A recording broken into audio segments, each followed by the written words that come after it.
It's like the superstitions. You can't tell me they don't work because they do. So if you need an Etsy witch, just reach out to Just let Molly me Ann. know.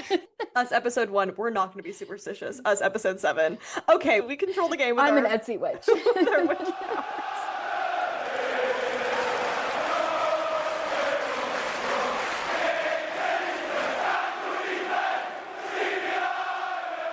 Hey everyone, welcome back to the Liverpool Girlies Podcast, a place where we welcome anyone who loves to obsess over Liverpool FC and wants to talk about everything from Virgil's last-minute header to Ryan Gravenberch being the greatest midfielder in the world.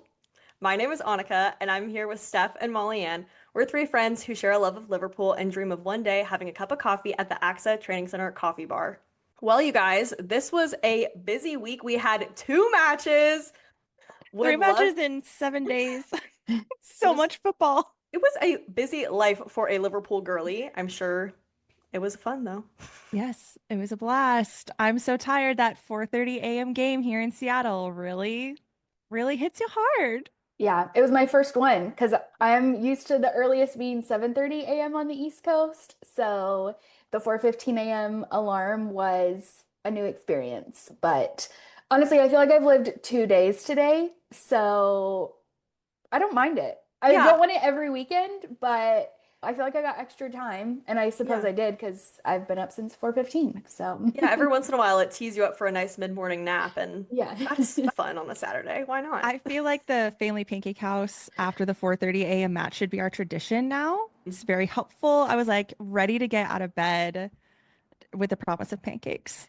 Absolutely. 4:30 was not as bad as it is. Sometimes it's in like February when it's 4:30 that I'm really not so sure about this as an interest, but all right. So before we start talking about all the match action for the week, I did want to talk about a few things non-match related, but I feel like maybe equally as important. Okay, that's a little dramatic. A little dramatic. But I don't know if y'all watched Inside Training. Yes. And the moment all the boys playing spike ball together. It's so crazy because the night before that, I was just going through my nightly social media scroll and I saw one of the last spike ball competitions from last season. Oh yeah. And then all of a sudden they had another one. I was like, is this the same one? And then no, it was Hugo and they had the Adidas and everything on it. So it was funny. I saw the one from last year. That's so fun. I missed that. Did someone who won? I'm curious. Oh, who was in the last group? It was what? I feel like Mac. I can't remember who won. Ooh, quiz time. I have to go and watch to find out. Plug for Inside Training. Yeah, I don't remember who won. I didn't jot that down. But what I loved getting to watch in it was obviously we know they're highly competitive, like they're professional footballers, but watching them just play like literally no stakes involved game of spike ball in training for fun with each other and the level of competitiveness in that room. And this is coming from somebody that is like not competitive, right? So I was just like, I loved watching it, and I just was trying to imagine like caring that much for something like that. And that is, again, why they are professional athletes and I am not. But it was just really fun to see them have a little bit of fun, especially in such an intense week between 2 really intense games. And when I was watching said spike ball, Annika, I know in previous episodes you've talked about your love for the introverts on the team. Yes. You brought Cody Gakpo to Disneyland in your group for his introvertedness. You are manifesting a friendship between Kirkez and Chiesa. Yes. And so watching the spike ball competition, I found a new introvert in the team for you, and that is Leone. I love this. And that's why I think, I wish I could remember who he's partnered with, but just watching him anytime like a round ended or something happened, and he would just look like so sheepish. I forget he's also really young, and that's probably part of it, but he was just giving a lot of introvert energy, and it was just like really sweet. And so I wanted to recommend him for your Liverpool introverts. Yeah, that's good to know. Yeah, and I'm now even more excited. I think I've seen rumors that we're going to see him play versus Southampton, get some time. And so just seeing him and like how stand back he felt and just like the energy he was bringing in that moment in Spikeball didn't feel as intense as everyone else. But obviously he has to have intensity. Yeah. And so I'm really just excited to see the two sides of Mhm. one that feels really introverted in moments, and then I think one that we're going to see Yeah. is really different on the pitch. I think Chiesa is a good example of that too, because you see him inside training and he is like standing in the corner sometimes and he like doesn't really know how to start a conversation. And then you see him on the pitch and he has a completely different aura. He's so confident, he's assertive. And yeah, so I can't wait to see what Leonie's like personality will be out on the field. But yeah, we love our Liverpool introverts. I'm curious who his emotional support extrovert will be within the club because everyone finds one. Kirkez has Sobo. He has to find his assigned extrovert. So we'll be keeping an eye out for that. Mac isn't enough extroverted for him. And Chiesa, his fellow Italian, is also not enough extroverted to be his emotional support extrovert. So I wonder who he's going to get paired with.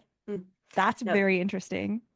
Speaking of the competitiveness that they have to carry and stuff, I was thinking about that when I was watching the footage of the Liverpool U13 squad when they were lifting the trophy during halftime for the Atletico Madrid match.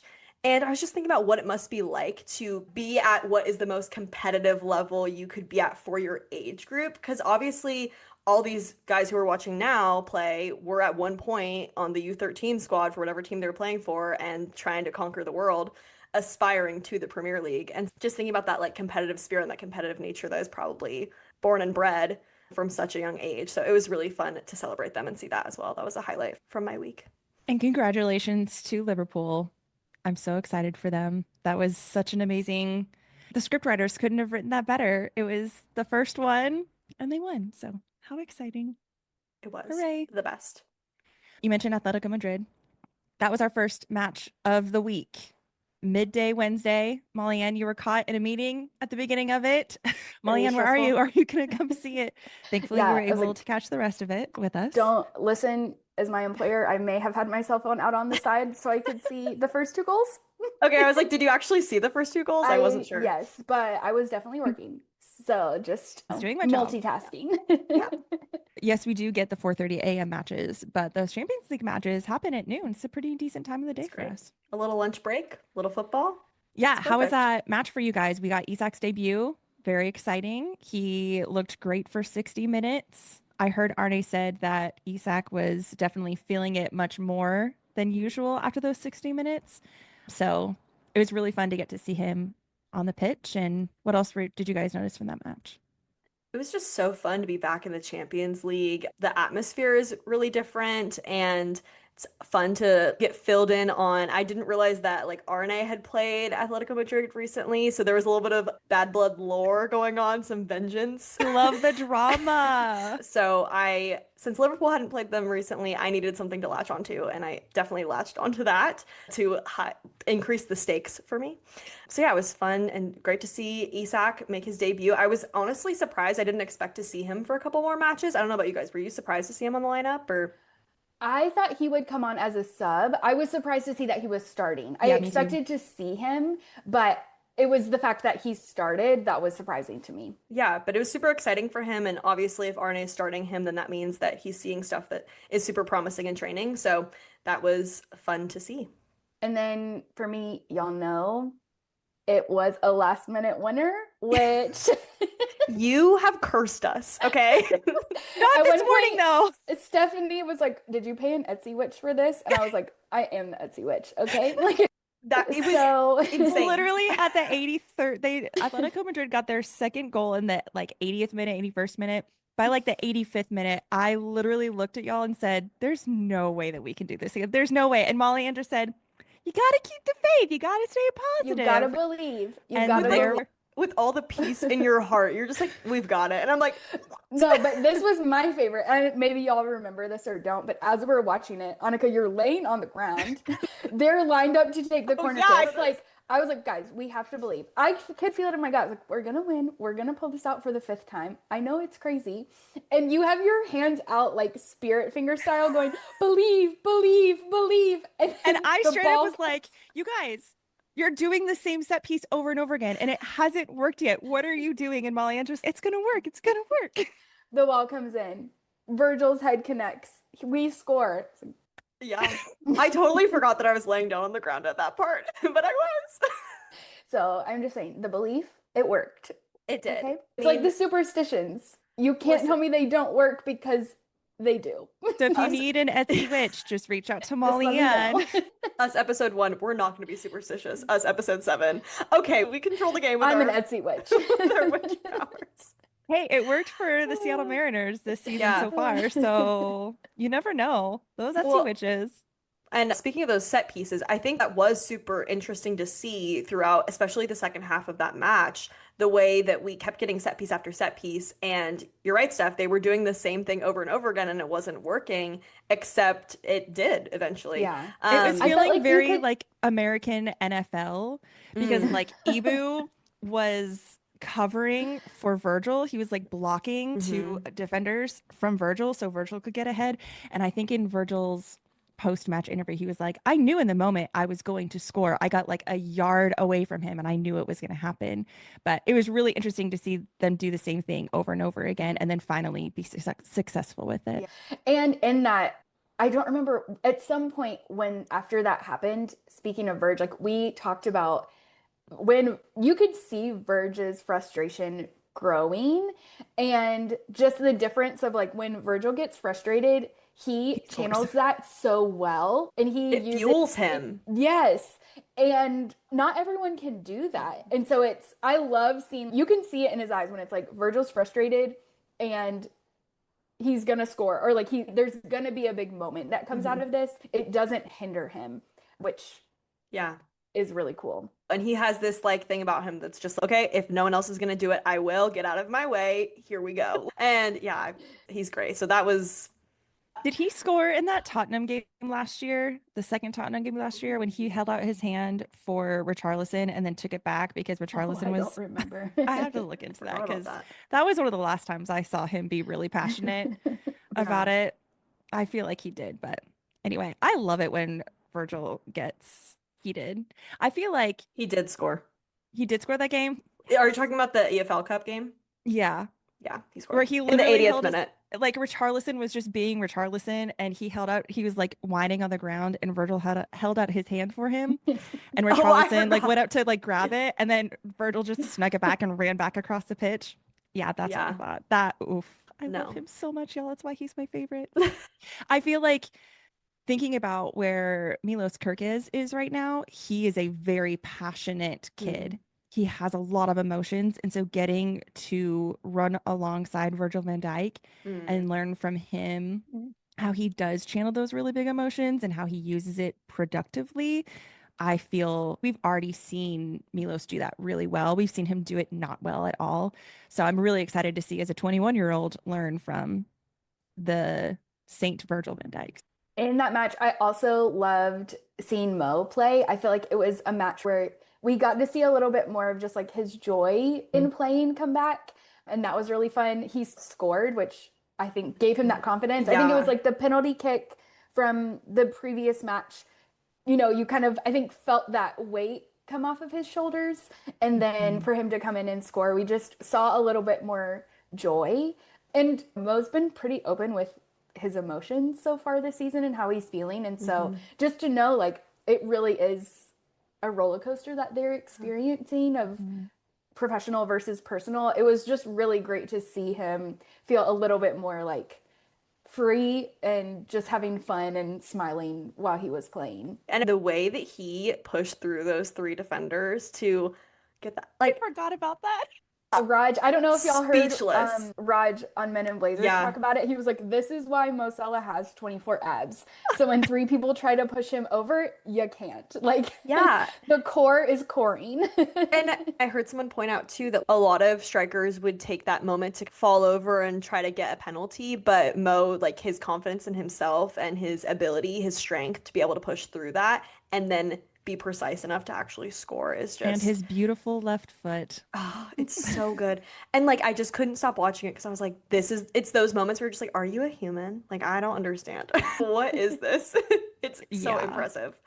He's just insane. That, and I don't know what he was planning on doing with his free kick, but the fact that it ricocheted off of Robbo and Robbo ended up getting the credit for the goal, that was amazing. Yeah, it was a really exciting day because Alexander Isak debuted for Liverpool, and how amazing we have him on our roster. And I'm really excited to see what he does. But 3 of our legends all scored. Those were the 3 people that were Truly. They won it for us. And it was just a really fun game to watch, despite losing our 2-goal lead. It was a really fun game. Congratulations, Molly, and you got another last minute winner, even though you didn't get that this morning. In belief from the universe. Yeah. Today I did think it was going to happen again. And I was like, okay, guys, no, maybe I do have some kind of power I don't know about, but it didn't. This morning, I was like, okay, it's 2-1. We have an opportunity to not have the same thing happen again. Okay. Yeah. And not to jump ahead, I don't know if we feel like we're done. I'm ready to talk about Everton. But I did appreciate that. I wish we hadn't conceded that goal, but I think you could tell there was a big focus on not letting the equalizing goal come and not having to take it down to the last minute in slottage time, if you will, to score that winning goal. I felt like the first half was definitely a lot stronger than the second half, but I felt like you could sense that, okay, we can't just attack. We also have to be mindful of defending. We kind of mindset coming out of the half. And so I thought that was really good to see. Like, we didn't let it get to that point, even though I let it. Yeah, and I think that is like an example of improvement from the players, right? And they've been working so hard. They've been playing so many minutes. They're all exhausted. Like, it is no surprise that in the second half of this morning's match, it would be slower and hard to stay as precise. Yeah. I love listening to Arne's post-match kind of assessment of the entire experience for the guys. Like, and I always learn something new from him, because I can sit here and watch the game and I can have my own opinions, and especially after watching for a few years now, analyze it a little bit differently. But hearing Arne say that throughout the entire week, the way that he was setting up all these different lineups was specifically for today, because he knew that the second half of this match was going to be the most intense. And he said the first 45 minutes of this match were unbelievable because they were fresh. And then they ran out of energy for the second half, which we definitely pointed out, but they didn't run out of mentality. And that it's just the way that I mean, some people were wondering, okay, Milos didn't start this day. Is he going to start this day? Like, we always question why he puts in different players that he has, but because of the talent that we have throughout our entire squad, he is able to do kind of some rotations, because we have another game in 3 days. So I just appreciated hearing why he was doing the rotations that he was doing, and why we were seeing them be a little bit more sluggish in the second half. And he was like, I wasn't surprised by that. I fully anticipated that. And they still held it down. And it was a different feeling at the end, obviously, because you're like thinking like, oh gosh, if we had played for another 20 minutes, I don't know how this would have ended for us. Yeah. But I think also part of the strategy is understanding that you're playing a 90-minute game. And so we have to fight, and we have to have the mentality for as long as this is. It was a game with not too much drama, honestly, for a Merseyside Derby. So that's fine. And except Jack Grealish. He was just being Jack Grealish. For Jack Grealish. We got some yellows very in the second nicely. half, but yeah. But I think with that one, I mean, there aren't many times that I'm like, I think the ref managed the game really well, but I think part of that comes to him. I loved watching him throughout the match. Like, he was just giving mom, like, lecturing mom energy, where he'd have to walk up and stop and talk to them, like, little finger wave. Yeah. There was one moment, it was our captain, their captain, like, joking around, and he was just like, oh no, we are not gonna let this slide. Came over, gave him a little talking to, and it was like 2 little boys, like, giggling after they just got busted. It was so funny. I thought he did a really nice job. There was even a yellow on Dom that I felt like, but it was just a moment to be like, no, this is not going to turn. We're not going to have like a Newcastle rock and roll style match. Yeah. This match is not going to end the same way it did at Everton last year. We're going to keep We're not throwing punches. The moment we all really fell in love with Curtis Jones. Curtis. And he did get to play today. I was so glad. he always needs to play in the Merseyside Derby. Yeah. That is one of his games.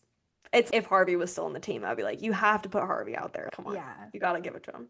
With the Dom yellow, I thought it was interesting because I think from the ref's side, I understood, but then also I get why Dom made that choice. That was a moment where it really did feel like they had a couple breakaways from us and it was heading in a faster direction and it was more stressful. And I was definitely like, oh no. And so I thought it was smart of Dom to come in a little bit more intensely. I think it was really worth that yellow from him to make sure that that play died. I think that was important and good defending from him. Yeah, absolutely. I know we mentioned Kirkez briefly, and we've also mentioned the intensity of this match. And he was one that I was a little worried going into the Merseyside Derby. Like, how does the environment, how does just the history of this rivalry and him being new to it impact how he shows up in plays, especially after seeing him get a yellow and get subbed off so early the last game he started. And so I was just really impressed with his composure today. I feel like you could tell he listened and learned, and he's still Kirkez. He is still a strong defender. He has a lot of energy, but he was never a concern. And when I saw the lineup, I really expected Andy to start this match just because I thought it could have been too much for him. But I felt like that was a lot of growth he's had in a short amount of time to be able to be so composed throughout the whole match. Yeah, and the emotional discipline that he's showing is phenomenal at 21 years old. His frontal lobe still is not fully developed, but there were some really good stats from his game that I wanted to shout out. 100 dribbles completed, 100% aerial duels won, 4 of 7 ground duels won, and 6 headed clearances and 1 chance created. He was a beast. Yeah. Like a beast. The Merseyside Derby could have really gotten to him emotionally. And honestly, Molly, I totally agree with you. I was kind of worried about him going into it, but he learned so much from getting subbed off so early last weekend. Yeah, it's just also really cool to see how effective he can be and managing his emotions in the game at the same time. Only so early on to his time at Liverpool. It's really impressive. Anything else from that match? We should shout out Ryan's goal. Yeah. Hello. Ryan Gravenberch getting the ball single touch into the back of the net. I keep watching it from all the different angles. I really appreciate like Premier League Instagram, Liverpool Instagram. They just show it from every single camera angle that they have and just over and over again. It's so good. Yeah. I feel like sometimes Ryan's so consistent, so good, like just is like such an important piece of that midfield that I can take it for granted or overlook it. And so like thinking about a match, I'm like, yeah, of course it's Ryan. Like I almost expect it from him. And so it doesn't always feel like a standout, but he is phenomenal. Like he has freaking golden cleats. Like yes. He is so precise. It's really impressive. We saw Gakpo had an opportunity to take a shot that was pretty similar to the one that Ryan took, and just the timing was off. And it shows that the goal that Ryan did get, like how precise he has to be, how confident and assured, okay, here we go. And it's just like very cinematic, let's be real. It's so fun to watch. His interview after the match, he said that his current form, he really attributed it to Arne, just giving him the confidence. And he also mentioned that this season he's been giving more freedom than he was given last season. Last season he was a true 6, and that's really, he was told to stay in his box. That was part of their tactic. But this season, one, he has more strength than he ever has before. That he was just like, yeah, I worked really hard on that. And he has a little bit more freedom to go up further. They're just pressing that midfield further up. And I also, he and Arne also gave props to Sobo and Mac for the way that they show up and they make it so Ryan can move in the way that he does. Because what Mac and Sobo do invisibly off the ball, really they make space for Ryan to do the things that he does. And also, I think that Ryan, especially becoming a dad, the VVD effect is alive and well. And yeah, he's the next Dutch VVD, just not a center back. So. Yeah, I think that it is interesting, especially to see those players who really, their persona on the team has taken a different energy under Arne than it was with Klopp. And obviously, I wonder with Ryan being Dutch, like if that has anything to do with it. But yeah, he's so precise. And he also, I mean, Ekitike finished the second goal, but Ryan was the assist. And really, like, he was so locked in. He was making such great decisions on the pitch today. Yeah, he was awesome. Yeah. Was it the Atletico Madrid game where he like hit the ball and it went straight? Yeah, it was the Atletico Madrid game where he literally like booped the ball and it just did a little arch over the opposition. And all week he's just been insane. Everyone keeps saying that he's very silky with the ball. He's very smooth with the ball. And I was like, oh, that's such a great way to describe him. He's just so silky. Good imagery. The only other kind of thing I had from the match today was, I can't remember how long it was for, but at some point we saw Ekitike and Cody switch. And so Cody was more playing down the middle and Ekitike was playing down the left. And so one, I think it's really cool that mid-match, like we have players that have that ability to just switch. And I think you could feel like the left side wasn't quite working for Cody. And so being able to send Hugo over there, and I don't know where that direction came from. I would love to know. But I just thought that was an interesting kind of mid change without having to make a sub. Could just literally change it up in the front line. And I just wonder how much more we'll see that. Do we see Cody start center? Do we see Isak start center and Hugo start the left? I don't know, but yeah, that's been a big conversation with now Isak being on the team, that we have two number 9s. And Arne's been the first to say, and a lot of teams do. Like, we need them. We play a lot. We lost 2 strikers. We just got 2. We replaced them with 2 strikers. Also, they both can't play a full 90. Like, they both can't play a full 90 minutes. And so to expect them to be able to play multiple matches in a row like this, they're just not ready yet. And that's okay. They'll get there. But it's great for Hugo to establish his versatility as a striker and that he can be super effective on the left as well. I think that can only help in terms of our ability to play a bunch of different styles in different matches. Another thing that Arne had said after the match was they only have so much time to train in between how frequently they play. So he's like, the way that we are playing isn't changing. So teams are able to prepare against us.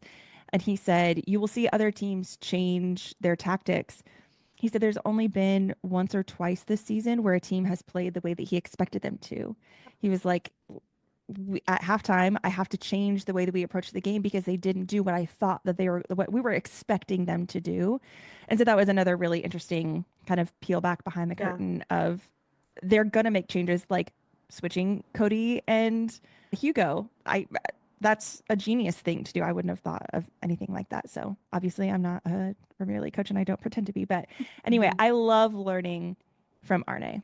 It's especially interesting too, I think, like with today's match, comparatively to like Burnley, for example, there was so much space that Everton was leaving us in the first half that I was like, oh, what's going on? Like, it just felt so different. And then to see the way that they really changed their style of play into the second half, they made one sub and it was a big change. And the pressure that was all of a sudden applied was so much. Although I had said, oh, this was a funny moment from this morning. I had texted Molly Ann and I was like, they have an absolute wall around our strikers. This is before we had any goals. And I was like, how are we going to do this? Within the same minute, Ryan scored. And I said, so they sent a midfielder. They sent a midfielder in to take care of it because the strikers, what can they do? Like, you think our strikers are the only one who can score here? Absolutely not. It was just so funny, the timing of that. I was like, how are the strikers? They won't. It's going to be a midfielder. We love that creativity. It was just nice to start the weekend with a nice little win. Our sports judge. Our sports judge, yes. And then Man City and Arsenal play tomorrow, and hopefully they'll draw. It's fine. Just find me on Etsy. Etsy wedge, please. And then we'll be what, 5 points ahead? Yeah. Potentially. And then it's so strange. Tottenham is currently second on the table at the moment. So we'll see how that unfolds. Yeah. Still early days. Yes, early days. Before we get to Player of the Week, the Ballon d'Or is on Monday. Yeah. I'm so interested to see how that is all going to roll out because you never know which direction it's going to go. There was a lot of drama last season for what was it, Real Madrid players or Barcelona. like a whole bunch of players didn't show up out of protest. I don't really know. So I'm very curious to see what's going to happen, which of our players are going to go and support Mo. Arne did say that he said the 5 who have done 3 90 minutes the last week will not be seen on Tuesday. He said maybe that helps Southampton, but that's just how it is. So Virgil, Ibu, Mo, Sobo, and Ryan are all. Do you think he's including Ali? Do you think we're gonna see? I think we're gonna see Mohamed Arshavili for the first time. Oh, I hope so. Yeah, I hope it's like Kelly in previous seasons where when we were playing Carabao games, like he gets to own that. Yeah. I think that's really important. Plus, who else are you guys hoping to see start? Ooh. Oh, I really want to see Rio. Yeah, I was like Rio. I would love to see. I mean, Leone. I'm really excited to see him get some minutes. I think just more time for Isak will be helpful to see hope how Curtis he plays. starts. That'd be good. This would be a Harvey starting time. I know. The game's at Anfield, and so I'm hoping, I know he said you won't see them. I hope that was maybe a little dramatic and some of them still are on the bench because I just have like flashbacks to Plymouth Argyle last year where it was like Verge was right, like none of our senior players were there. Joe got hurt and then all of a sudden we've lost. So. Oh yeah, Joe's probably gonna start. I wonder if Endo's gonna start. Yeah. I think we're gonna see. I bet Robbo's gonna start. Robbo. Yeah, I think Robbo's gonna start. I wonder. I don't know. It'll be. We're gonna find out if Maradashvili plays. This would be very exciting because we gave Kelleher a nickname. I think that he gets to have a nickname as well. We need a nickname, but it has to come to me naturally. So it will be. We'll report back if anything, is born. Yes, because I hope we get to see both Rio and Trey. Yeah, I would love that. Trey, I saw him. I don't know how much he practices with the first team versus the under 19s, but he was featured in Inside Training, and so I just love him. I really hope we get to see him. So, be great. All right. So wrapping up this week, a lot of time on the pitch, a lot of game action. So big decisions to be made around Player of the Week. So Steph, we'll start with you. Who's your Player of the Week? My Player of the Week is going to have to be Hugo Ekitike. Honestly, right now, as current time stands, he's the best signing of the summer so far. He has shown in terms of like assists and goals, his output has been absolutely phenomenal. The pressure of Isak coming in, Hugo is still showing up incredibly well. There's been a lot of criticism around Cody lately. He was in amazing form last season, and I'm not worried about him. I'm just aware of Cody. Some people have said that he's a little more predictable at the moment. I'm very curious to see what he's going to do because we know his potential. I don't know if the pressure of those two strikers coming in is getting to him. I'm not really sure, but Hugo is just handling the pressure so well. What a way to continue to shine in his first season with Liverpool by scoring during the Merseyside Derby. His little bow after his goal was so cute too. I've never seen him do that before. And I know there's a lot of talk of Isak versus Ekitike. I am excited for the day that we get to see both of them on the pitch together. Yeah. It will be really interesting. Just like we've seen Darwin and Lucho on the pitch at the same time. So I'm really curious to see once both of them get even more comfortable between the two of them and Verts.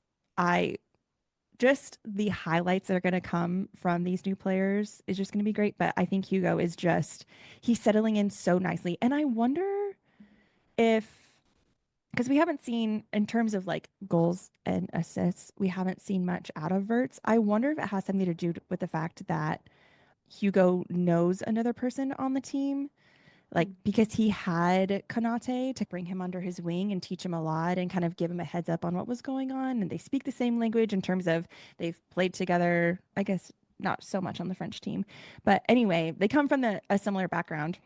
So Verts doesn't have that. And Jeremy Frimpong has done a really good job, but he also has other players from his national team on the pitch. So I wonder if knowing someone on the team and having that personal connection beforehand has anything to do with it. So I'm sure it's helped. That was my little curiosity. So Yeah. Hugo is my player of the week.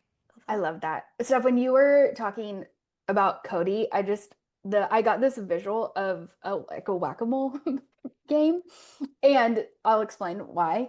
But I guess what I'm learning now, 3 seasons in, is like somebody's always going to be the quote unquote problem in the public eye. And so I'm just was like thinking back to the first and second game where it was like, what are we going to do about Kanate? If we don't sign Gahey, we're done. And then now no one's talking about Kanate. No. And so I think Cody's going to be fine. And it's just Cody's the easy one to talk about at the moment. And I hate that. Yeah.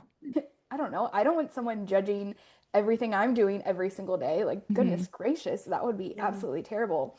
But I think I don't know. That just what felt like a helpful frame of reference for me. Yeah. It's going to be someone, and I just want everyone to perform at their absolute best and everyone to be cheering for them. You can just there's just something behind Cody's eyes that was not there last season. I'm just I'm not worried about him. I'm not disappointed in him. I'm just very curious about what his mentality is right now and the things that he's saying to himself and how the work that he's doing. Mo talks a lot about the mentality. Arne talks a lot about the mentality. I just am very curious about that because he just is different than last season. I think too, last season he was coming off of like an all-time high with the Netherlands national team. It was like we sent him off to international break and we were like, who's this superstar from the Dutch national? Whoa, my gosh, come back to us. Can you show me some of those tricks? So I think too, he was really like in that moment. And this season now it's like, keep Gakpo. We need him. And I think like you said, we're so early in the process. I think figuring out like if there's something that's like a long-term mentality thing, we start to see that like months and months in when we piece stuff together and we're like, actually, this has been strange. But we know Cody to be a person who is very proud of being a part of Liverpool and he wants to be there. A long extension. Yeah. I also would like to point out anytime there's a player that is being dogged on by the internet and all three of us are like, no, they're phenomenal. You're just not paying attention. And then they start showing up in the way everyone else expects them to show up. We're like, see, it's like with Sobo. All last season, we're like, guys, why are you giving it such a hard time? He's doing such a good job. Like the beginning of this season, people are like, he's never going to see the pitch. And now everyone's like, he needs to play everywhere. He's playing right back. Yeah, it's just like. Molly, and I'll never forget what you've said this on here before, when you came home from the Everton match last season, how much you saw him run, just paying attention more to that. And just, because I am so new in watching football all the time, I just follow the ball and I don't notice as much of what people are doing off the ball and the lines and stuff. So I try to pay more attention to that now because of the intel that you brought back of how hard he works. So he's send me back to Liverpool. I'll come back with more intel for you. Happy to do that. No, don't go down. We can't do that again. Please take us. The next time we go, it has to be all three of us. But consistently, Sobo is the one that runs the furthest and the fastest every single match. Yeah. So that I don't know how he does that. His child is going to be an athlete. Yeah. That baby. They may not be an athlete, but they will be very athletic. Yes. Yeah. Molly Ann, do you have a player of the week? I do. It is Virgil van Dijk. Just consistent through and through. But his last minute header for me was like the standout moment. Again, we talked about it earlier of just like when he knows he needs to make a bigger moment, because I feel like he's consistently, it's like Ryan, he's consistently at that always really great that sometimes you forget how great he is. But when he knows he has to make a big moment, when he's frustrated, he steps in and makes it happen. He leads the team so well. And then again, I think between Champions League and the game today, we just saw some little moments where he was being cheeky and like had some like really big grins or was being jovial, pushing the lines there sometimes with Everton, but it's the Merseyside Derby, so we love to see it. But they dish it, he has to dish it back. It's fine. Yeah, so I was like, he was just incredible the last two matches, but his headers, what pushed it over the top as a standout for me this last week. Absolutely. I love that. Okay, all right, my Annika. player of the week, we've talked about him, but we have to give him his flowers. It's Ryan. It's got to be Ryan. Like I said, he was just super consistent. He was very creative, creating a lot of chances this match. And he had his beautiful karate kick moment, you could say. But yeah, I just so much respect for Ryan. Can't wait to see what he does continuing this season. And it was But his third man of the match in a row. yeah, Shout out Carlsberg. Please invite us. Let us be in your. happy to be there, please. Yeah, so we love Ryan. He did such a great job. Ugh, I will never get over it. Before we say goodbye, I also just want to thank everyone for the interactions on social media, because the way that we found some really kind people who are teaching us a lot and are very kind with our newness. So anyway, thank you to all of you who have interacted with us and taught us things. And we're just meeting so many fun people from Liverpool and from the States who love Liverpool. And it was fun. We put out a poll last night of who's going to be waking up early for the 4:30 match on the West Coast. And so many people were like, yes, yes, yes. And there was one person who this morning was commenting and was like, I'm still up. I'm still awake. I just watched Formula One. I watched Ferrari do terribly, but now I get to watch Liverpool win. So that was really, it was really funny. So anyway, thank you to everyone. And if you're not over there, go ahead and come hang out with us over on the socials. But that is all for this week's episode. We will be back here again next week. But until then, you'll never walk alone. Yay.